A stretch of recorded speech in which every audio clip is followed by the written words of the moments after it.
Anda masih di Mata Najwa, Ahok dan Ibu Kota. Saya bersama dengan PLT, Pelaksana Tugas Gubernur DKI Jakarta, Basuki Cahayapurnama atau Pak Ahok. Pak Ahok, tadi kita terputus di Tanah Abang. Saya mau melanjutkan soal itu. Yang jelas saat ini banyak kemudian yang merasa walaupun sudah digeser dan bukan digusur, pedagang PKL Tanah Abang, tapi tetap saja mereka percuma, di Blok G sepi, tidak ada pembelinya. Berarti memang solusinya kurang tepat? Bukan solusi kurang tepat. Ini kan memang persoalan namanya pembeli kelas PKL itu tidak mungkin datang ke toko. Makanya kenapa tempat jualan PKL terbaik itu adalah di taman, di plaza seperti ini, atau di trotoar, atau depan stasiun keluar. Teorinya begitu.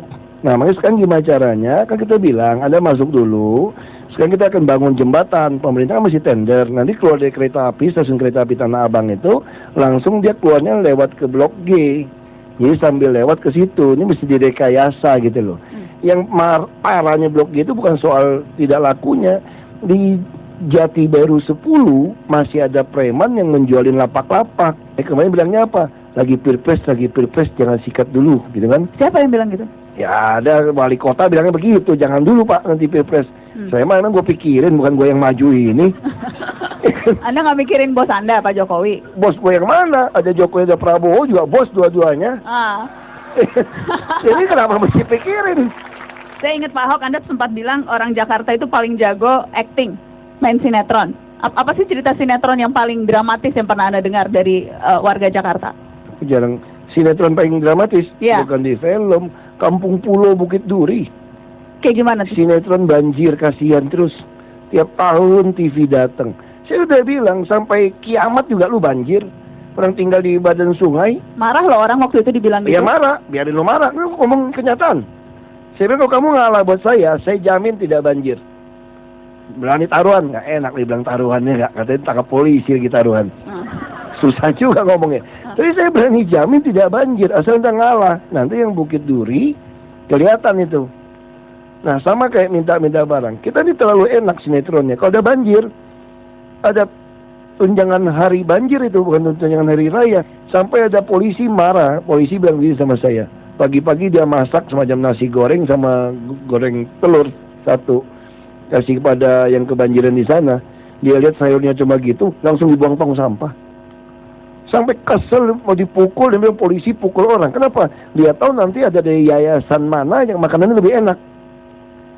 Jadi itu sinetron yang paling top lah di Jakarta itu. Soal banjir Kampung Pulau Bukit Duri. Saya mau ke Mas Nirwono Yoga dulu. Mendengar tadi pemaparan Pak Ahok, menjawab berbagai pertanyaan.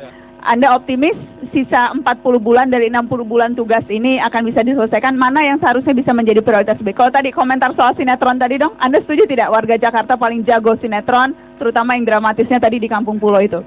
Ya, saya sepakat, karena belum juga kondisi di Kampung Pulau Berdiri memang pada dasarnya memang warga tidak bisa pindah karena tidak tersedia lahan rumah susun yang memadai ya sampai sekarang. Dan pasti kalau kita amati sampai sekarang Desember Januari besok pasti akan banjir lagi Pak Ahok, karena tidak ada perubahan signifikan sejak Januari Februari kemarin. Okay. Nah, menjadi pokok persoalan memang ada dua yang kita amati. Yang pertama memang sosialisasi ya Pak Ahok ya, sosialisasi warga untuk relokasi ke rumah susun itu kita akan mengalami rekayasa sosial karena tidak mudah memindahkan warga dari mau di bantaran kali, mau di waduk itu tidak mungkin dalam waktu Jadi 1 minggu. Potong bukan, mereka minta duit, itu nggak ketemu. Ya, karena ukurannya ya Pak ya. Jadi mereka bilang, kamu nggak usah ngatur saya pindah kemana deh. Yang penting semeter 3 juta udah beres. Ya. Nggak mau kemana urusan gua. Tapi tidak semuanya seperti itu dong Pak Ahok. Iya, tentu baik yang baik juga. Aku juga orang Jakarta, baik-baik aja kan. Oke. Juga. Kesulitannya itu? Ya, antara ini tuh ya. Terus kemudian rumah susun juga ya Pak Ahok ya. Rumah susun yang tersedia dibangun tahun ini itu tidak akan mencukupi dengan kebutuhan warga yang akan dipindah dari Bantaran ke tahun ini, karena juga kemampuan untuk menambah rumah susun tidak semudah yang dibayangkan juga, termasuk lahan dan kemampuan dari APBD ya. Nah, selain itu juga mungkin yang perlu diapresiasi kepada Pemda DKI tahun ini adalah minggu ini kan baru disahkan Perda nomor 1 tahun 2014 tentang rencana detail tata ruang DKI Jakarta 2030. Oke. Tentunya juga aplaus buat Pak Ahok terutama dari teman-teman di Pemda. Apa yang spesial dari Perda itu? Ya, dari Perda ini kan sebenarnya sudah akan menggambarkan bagaimana rencana DKI Jakarta sampai dengan 2030. Jadi kita sudah punya impian 20 tahun ke depan seperti apa. Oke. Pak Ahok? Ya sesuai visi misi tadi. Kita tahun depan sudah akan masukin masyarakat Asia Tenggara. dan secara politik luar negeri kita, seluruh Asia Tenggara ini ibu kota itu di Jakarta loh. Kayak PBB itu di New York gitu kan. Nah, jadi kalau kelas kita masih kelas seperti ini masalah. Nah, kita mau bangun Jakarta betul-betul setara dengan mereka, tertata rapi, tapi layak huni untuk segala kalangan ekonomi dan manusiawi. Nah, makanya kami berpikiran kita harus menyediakan rumah susun yang tidak dijual. Karena di Jakarta kota besar, orang miskin, orang yang kurang beruntung selalu akan ada. Sampai kita mati pun akan ada. Nah, makanya pemerintah Jakarta harus menyediakan rusun. Nah, sekarang yang jadi masalah, kenapa jadi mampet lagi? Rusun itu dijual-jualin, disewa-sewain dari orang yang dari pinggir sungai. Kita tanya, manusiawi juga jawabannya. Aduh Pak, saya dari lahir sampai umur 67 tahun, miskin Pak. Bapak kasih saya rusun, untuk apa? Saya juga orang miskin. Ada yang mau bayar 45 juta buat over hak sewa. Mendingan aku dapat 45 juta, aku balik ke sungai lagi Pak. Bisa bikin rumah 10 juta lagi di situ. Mungkin 5 juta bisa dagang voucher. Ya kan, sisa 30 juta. Ya mungkin masih ada yang pengen kawin lagi sama saya, kan lumayan. Jadi itu persoalan sosial di situ. Makanya saya keraskan, ternyata oknum di PNS juga main. Dia bukan reward. Tiap kali gantikan surat perjanjian itu dapat duitnya juga. Nah, saya udah ancam. KTP, saya minta Dukcapil. Kalau mau tinggal di rumah susun, KTP pun diubah rumah susun. Kalau tidak ketemu KTP-nya, kan udah lama nggak mungkin pulang ke kampungnya kan. Ada kesaksian dari 2-3 tetangganya, kami kasih KTP loh. Oke. Jadi kita berKTP DKI. Iya, kita kasih. Jadi kami nggak pernah takut orang minta KTP DKI. Sama Anda punya kerjaan, bisa dapat rumah, kami kasih kok. Nah, itu tadi. Terus didebet lewat bank. Lewat bank DKI. Saya udah minta 1 tahun, dicuekin dari Dinas Perumahan. Nah, sekarang saya udah ngancam lagi nih, gertak lagi nih. Lalu kalau sampai akhir Juni nggak beres, Juli gue akan kesana, gue bawa pasukan. Macam-macam gue tembak-tembakin. Ya gertak lagi gitu loh. Kebanyakan gertak, jangan-jangan beneran nih suatu saat nih. Oh, pasti dong, kalau kamu nekat, aku juga nekat. Kan sama kan pura-pura gila gua. Oke. Pura-pura nih ya? Iya.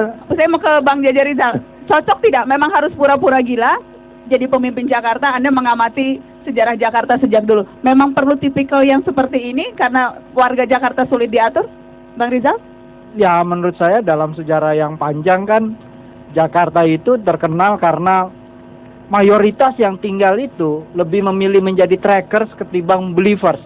Artinya mereka hanya menjadikan Jakarta itu tempat rendezvous, tempat titik temu. Jadi mereka nggak punya ikatan dengan kota Jakarta. Mereka nggak punya kepedulian terhadap kota Jakarta. Karena kota Jakarta tempat gue nyari duit, ngeruk duit. Toh di sini juga semua orang ngeruk duit.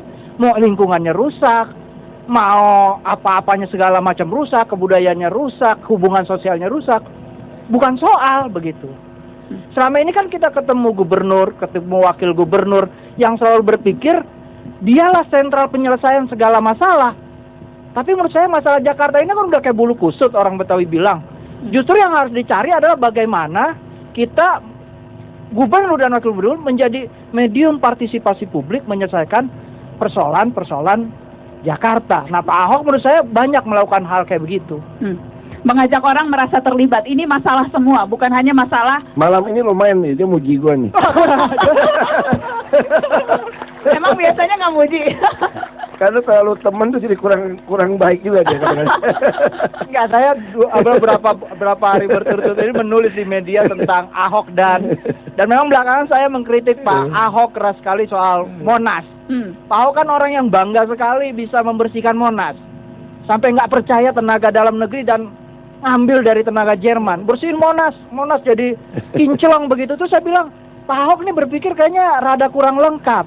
Karena Monas itu menurut saya bukan hanya lahir, tapi juga batin.